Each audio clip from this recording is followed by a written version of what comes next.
غني خان بابا وایي چې هله یار ورته نږدې شوم چې د یاره شومه لرې او هله پوه په خبرو چې یې ناورمه خبرې چې ملنګ شومه جانانه خزانه مې وموندله او په زړګي کې مې پرتې وې ښکلې ملغلرې چې مې ګل بستان قربان که نو د ګل بستان مالک شم او چل مې هله د پر زده کړو چې مې وس ولې وزرې چې په جام کې د ساقي مې د ځوانۍ وینه کړه ګډه هله پورته شو محفل کې د خمار بسرې او چې په شوق او په مستۍ مې دواړه سترګې ورلوګې کړې او هله راته وکړې د ساقي سترګو خبرې چې پرې مسته ځواني دا وکړې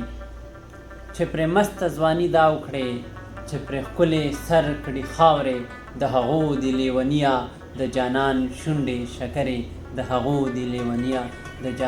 شونډې شکرې او هله یار ورته نږدې شوم چې د یاره شومه لرې